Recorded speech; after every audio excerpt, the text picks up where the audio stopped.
Yo, what's up? Well, what's up? What's up? What's up?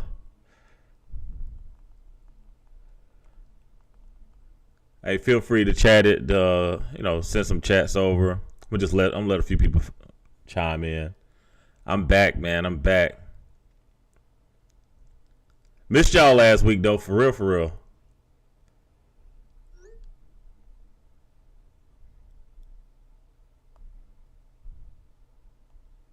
Hey, what's up, brother?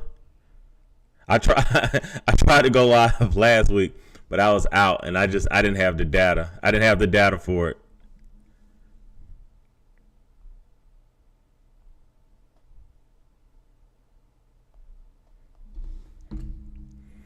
Uh I'll give everybody a few minutes to chime in. Feels good to be back though. We're actually going to pod tomorrow, so the podcast episode should drop tomorrow.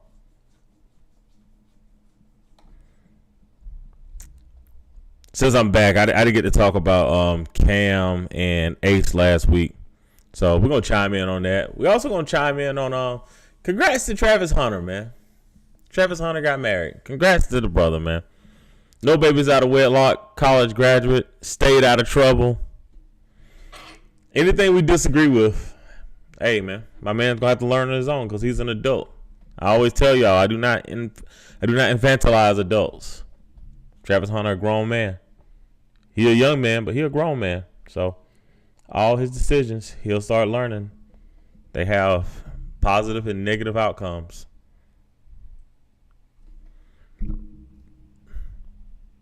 So let's see, just to go over next week or tomorrow. Speaking of Travis Hunter, prenup marriages. Should you get prenups? There's a study that actually shows that prenups marriages actually last longer than standard marriages. So we're going to discuss that. Sharing locations. Are you for or against sharing locations? Men attending church. Is that part of the reason why we're lacking masculinity? Because we no longer have masculine pastors and we no longer have men that are going, to church being surrounded by masculine men. We're going to touch on the Grits and Eggs podcast, speaking about the accountability of men.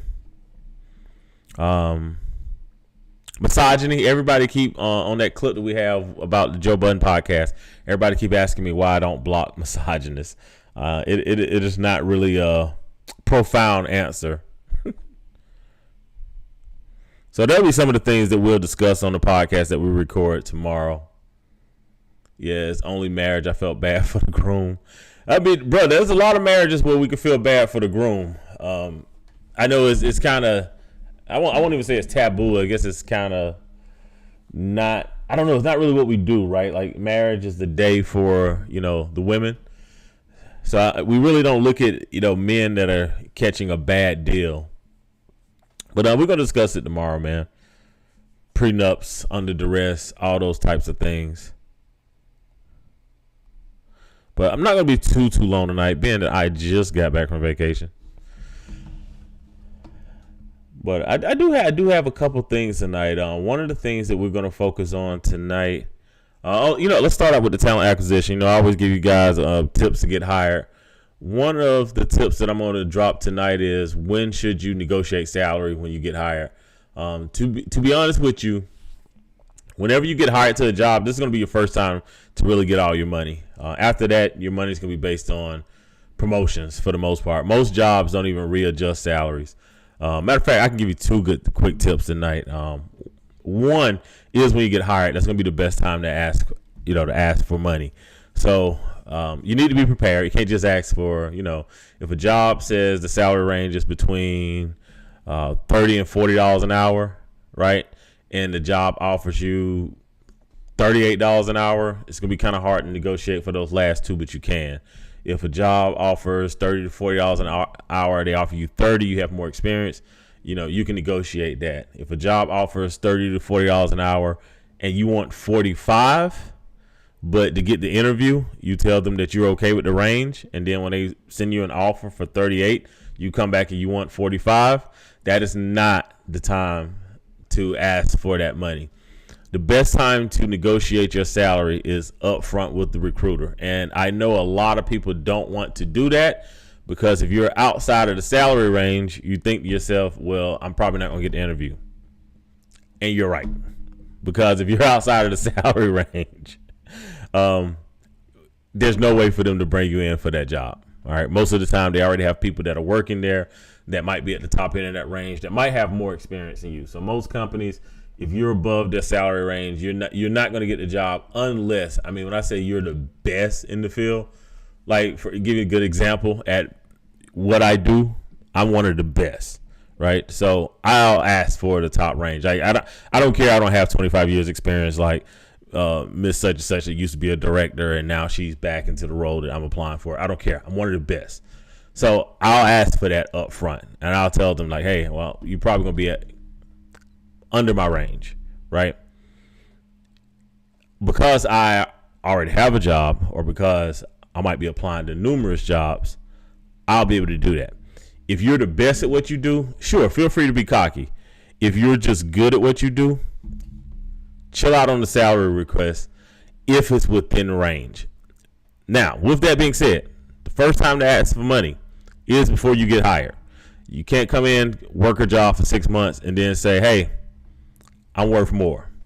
No one is going to look at how much hard work you put in and say, "Well, yeah, let's pay this person more because they're actually better," right? No, they got you on a deal. They got you on the steal. So it's one of those things where if you can afford to fight for salary, right? You got numerous job offers. You're applying for numerous jobs. Be a little stern in your stance. If you need a job, don't lowball yourself. Desperation does come across in interviews. So don't lowball yourself. Always have confidence. Always research the company. Always research what the salary is. Feel free to tell them what you're currently making.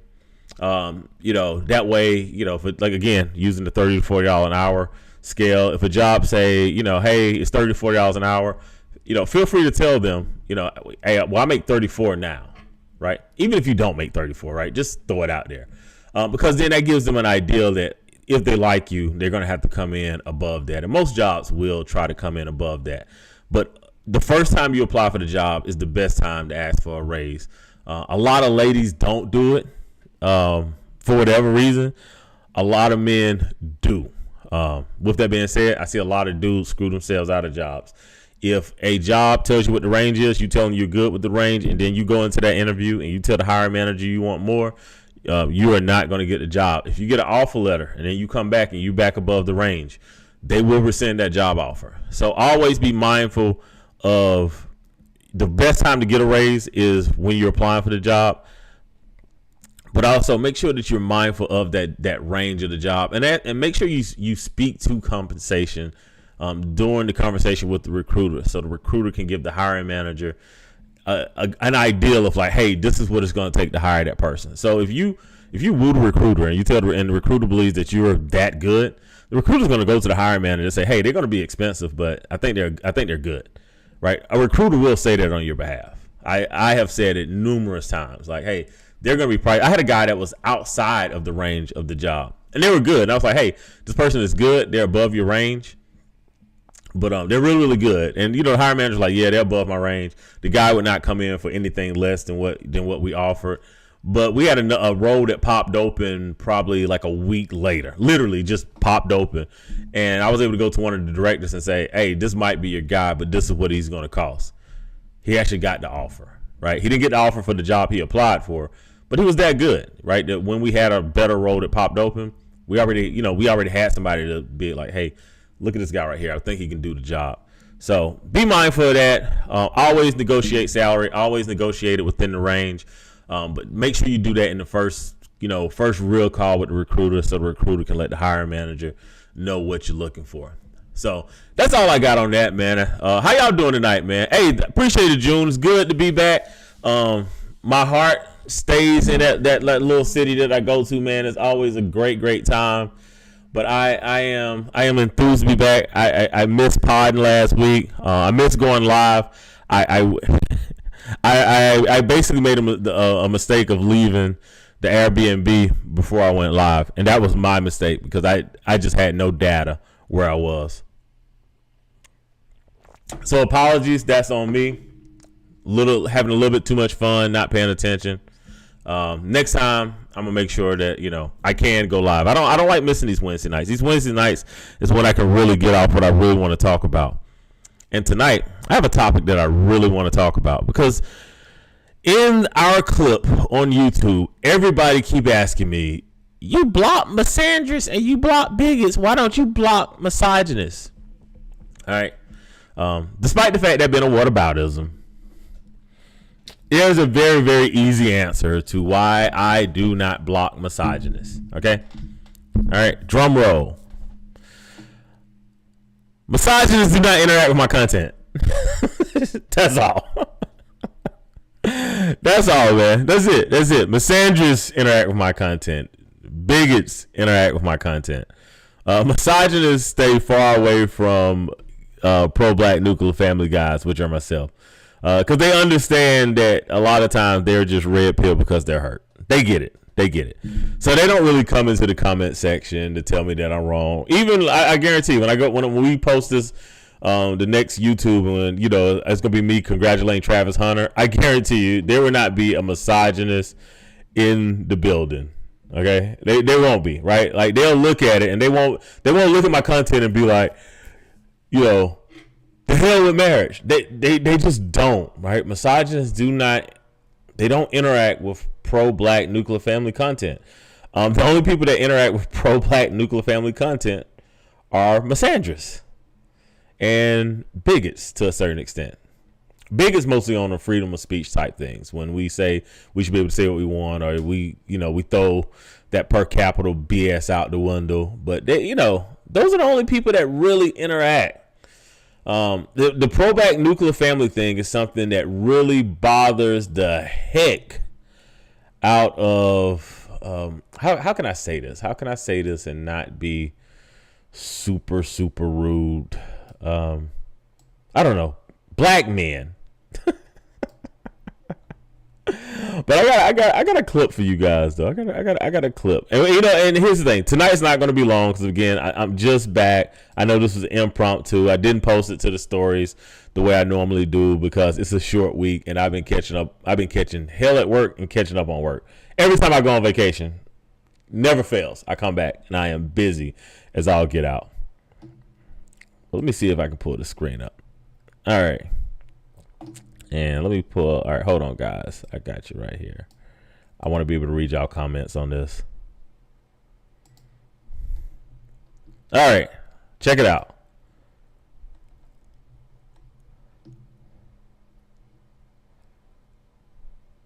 The you hate black women corner internet. It really is, and I really stay away from them. That's why I block them, man. Like, there's no.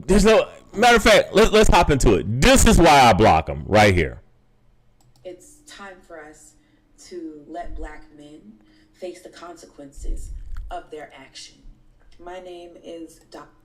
Okay. I want y'all to pay attention. This is a PhD. Dr. Brendan Tynes. I am a Gemini, a reluctant anthropologist, an energy healer, and a scholar and a storyteller. I am a black queer feminist. All right, we'll keep going.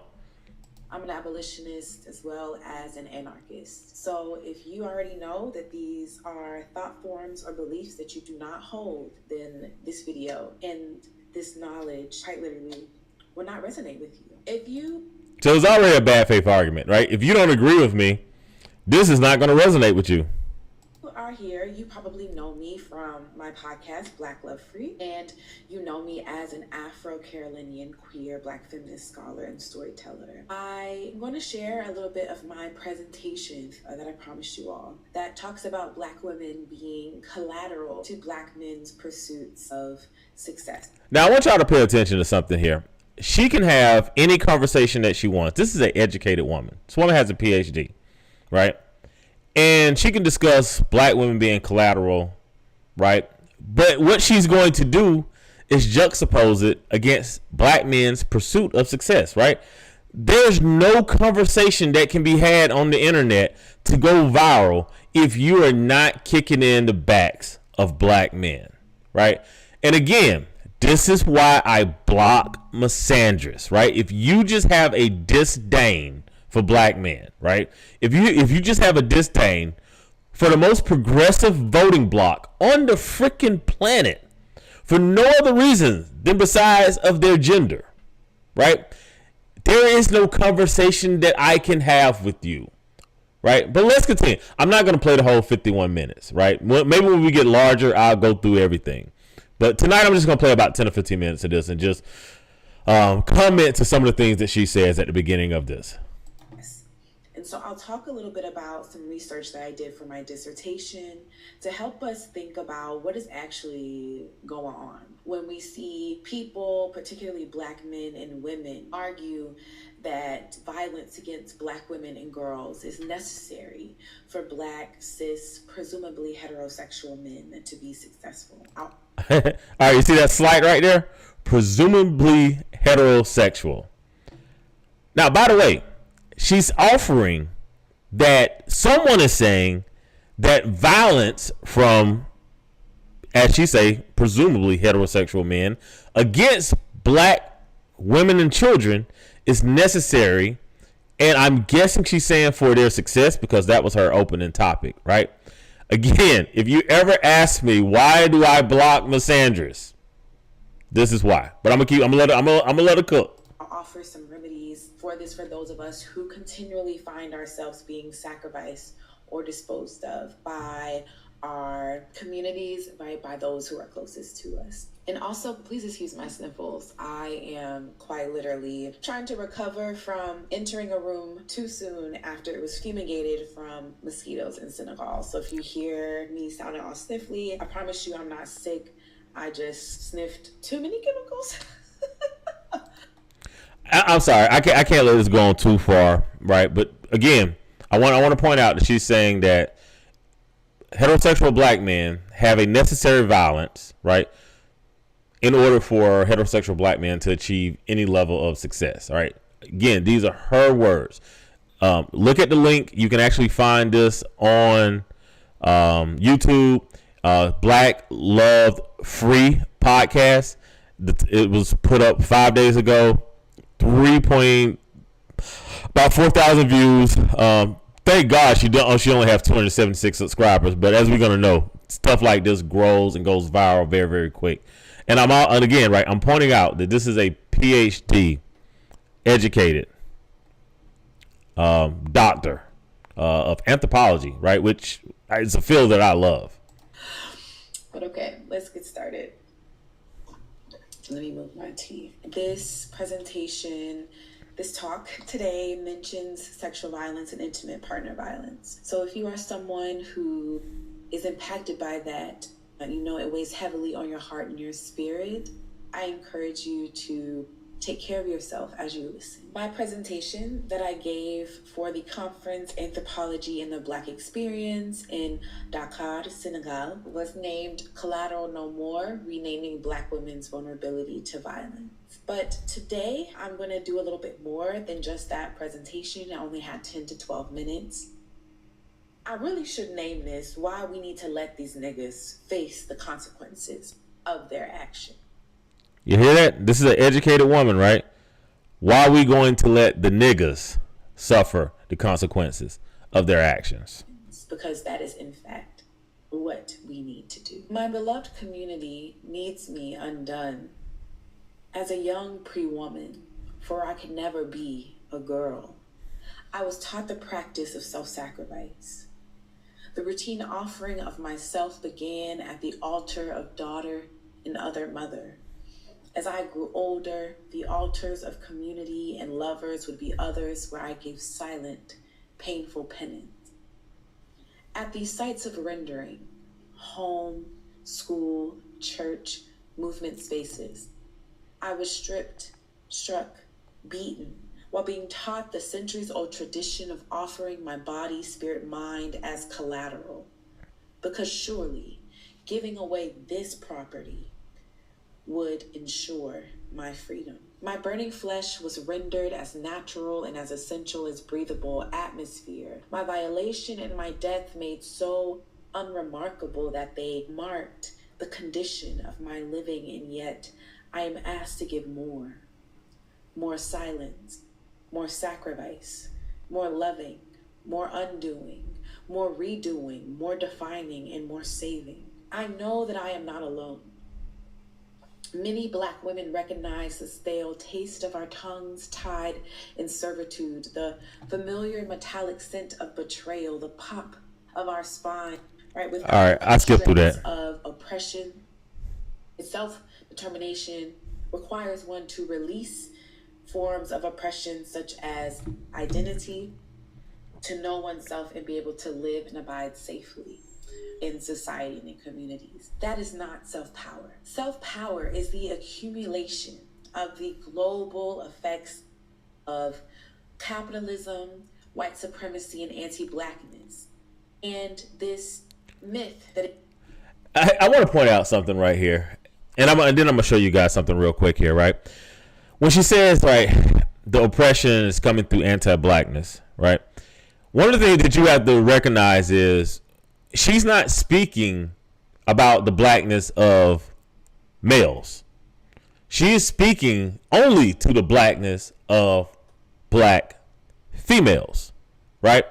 So what she's actually doing is exactly the same thing that supremacy does, right? Which creates a other than, right? And this language, what we're seeing here, it is so pervasive right now in I don't even know what to call it, right? The radical feminism sphere, maybe. I don't know what to call it. But I want to show you guys something. Let me take the screen down real quick, right? Because she's discussing intimate. It's disgusting, but she's discussing intimate partner violence, right? And I want to show you guys. I'm going to show you guys something real quick here. All right. I'm going to show you two things. When you hear this, I'm not even telling you to engage. I'm telling you not to engage. I'm telling you to ignore, right? And I want to show you why. I don't know if y'all can see this. This might be too big. Give me a sec here. I'll resize this. Let's see if I can resize this real quick.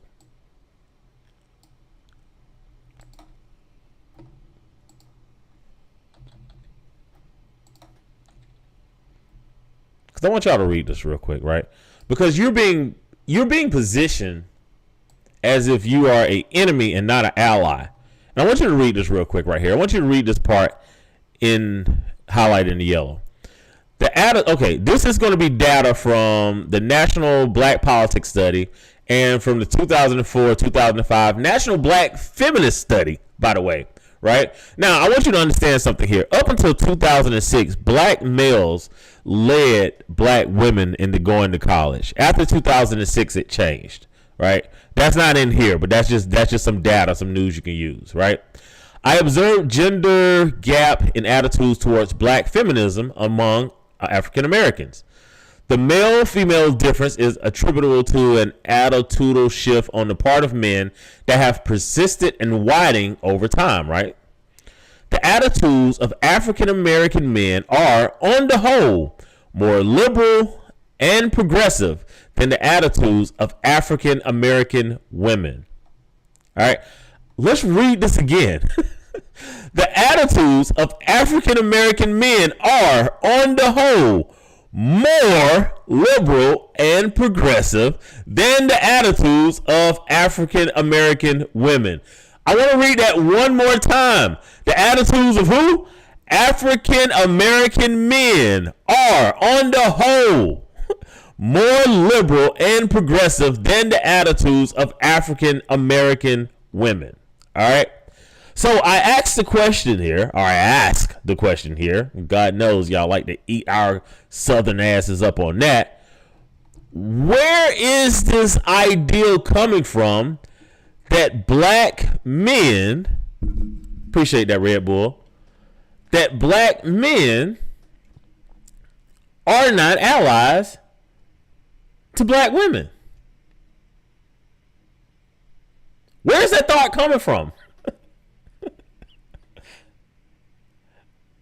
Where is that thought coming from? There is literally no more progressive male on the planet, not in the U.S. There is not a more progressive demographic of men on the planet There is not a more ally on the planet than not just black, my bad, African American men. This is why I block misandrists, bruh. This is why I block bigots. Misogynists don't come over here for this. And not only they not come over here for this, they know that their beliefs come from hurt. Where does this woman belief come from? Like, where does it come from? Where does her attitude that black men are dangerous when their own studies have shown that, nah, black men are more of your allies than any other demographic? When you guys ask me in the comments, Mike, Pastor Mike Will, why don't you block misogynists?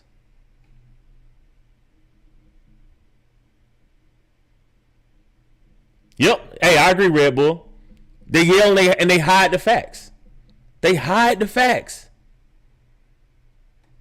I'm gonna read something else to you, right? Because remember, she said we're gonna discuss intimate partner violence. Let me show you guys one. Let me show you guys one more thing. And I'm not gonna bore y'all. This is why I don't do this on the pod, because this is information that really nobody really cares about, honestly, except for just a few of us. Where is? All right, let me see if I can pull this up real quick. All right, remember she discussed intimate partner violence, right? Now they used to say domestic violence, but then black male study scholars start studying intimate partner violence, right? Which is different. This right here is a table, right? This is from the 2016-2017 report on intimate partner violence from the National Institute of Partner and Sexual Violence survey, right? Lifetime intimate partner violence, right? Look who's at the top right here. Look right there. That's highlighted. Lifetime, 58% of black males will experience intimate partner violence, right?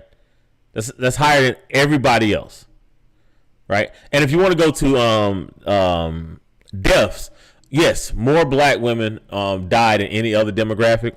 You know the demographic that's behind black women and dying from intimate partner violence? Let's just take a wild guess. Anybody, right? Who do you think is next up? Knowing this country. Any guesses? Any guesses who's next up on the list of people that are dying from intimate partner violence? Wild guess? Yeah, black man.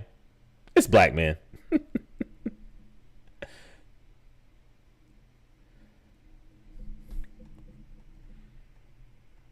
Black men are the ones that are dying. Nope, not white women. Black men. Black men die at a rate about 3 times the rate of the next highest demographic, which was white men. I can't quote where white women were on that list, so I don't want to misquote it. But when everybody keep asking me, why do I block misandrists? Right? Why do I block radical feminists? This is why. This is why. Because it's a bad faith argument. None of the numbers, none of the data support them. Right? What is supported in this country is black men being a whipping boy for every problem that occurs in this country. And I will always, right, speak on behalf of black men. Right, I will. And when black men do something stupid, I Dana White it. I tell y'all all the time, I am not here for anybody else. I am only here for the top third of black men. I am very, very biased. I have been honest and clear about that since day one. This is not a pro-black podcast. Maybe it is from I Am Gavin B's side. It is not from at Pastor Mike Will's side. It's not. I am very, very biased because I'm sick of people using us, right? Which are, upperly mobile, educated, top third of black men, and grouping, the most egalitarian, progressive voting bloc out there, right? The biggest ally for women out there, continually being thrown up under the bus as if we are anti-women. I would never support that. I won't be a part of it, and I would no longer engage in the conversations even online. You can have the argument. I don't care anymore. I don't care anymore. I am only here for the top third of black men and the women that want to marry those men. That's who I'm here for. So unfortunately, I used to be a Pan-Africanist. I used to be pro-black. I am at the point now where I think the only thing you could do is destroy and rebuild. So I'm not calling for the destruction of anybody, but I am calling for, a tactical retreat. Black men recoalescing themselves, finding other like-minded men and being able to basically rise like a phoenix out of the ashes once this becomes whatever it becomes. Because there's no way I can look at Professor, I believe her name is Professor Tynes, right? There's no way I can look at Professor Tynes and say to myself, well, let me build a community with Professor Tynes, right? I can't see myself doing that, right? I'm not going to wish ill on her. I'm not going to wish that her podcast fails. They quick to run over here and say that we need to add tariffs on mics when individuals like myself speak. But when she speaks and she's clearly lying, right? Like the data doesn't support what she's saying, right? I don't see anybody saying, hey, you need to put tariffs on podcast mics. And as black men, as productive black men, I think we have to be honest with ourselves about the environment that we exist in, right? That doesn't mean that we run from the environment. It doesn't mean that we quit, being productive. It doesn't mean that we become who everybody else is, right? But it does mean that the only way that we can save ourselves and protect ourselves and our loved ones from an environment where someone that looked like you may actually be an enemy, right? The only way you could do that is having an honest assessment of the environment that you're around and people that do not like you no matter how productive you are. So that's really all I got tonight. I told y'all tonight was going to be quick, man. I just wanted to hop on here, rant a little bit. I won't talk about this on the pod because, again, no one really cares. We care, but the vast majority of people want to be entertained. Tomorrow pod will be entertaining. It will drop tomorrow afternoon. I appreciate you guys tuning in. I appreciate everybody new that is here. Everybody that came in from the last viral YouTube clip. Everybody that's came in from the side chick clip, even still to this day. It's very, very out of context. But it was very, very funny, and I don't mind. I hate for that to be my legacy on the internet. I'll explain it to my kids when they get older. But with all that being said, Ash, I hate the way it looked right now, so I won't post it, but we'll revisit it. And I'll tell you what I will do. I'll try to revisit this at the end of summer and have all the data and have all the stats, and then save it at that point. So if I probably won't repost this, but I will. I promise you guys I'll do it in the future because it's gonna get torn apart. So I got to make sure that I tighten all the nuts and bolts before it goes viral. But hey, I appreciate you guys tuning in, man. Hey, always, hey brothers, if y'all ever dealing with anything, please always feel free to jump into my DMs, hit us up. But outside of that, man, hey, love you guys. Holla at your boy.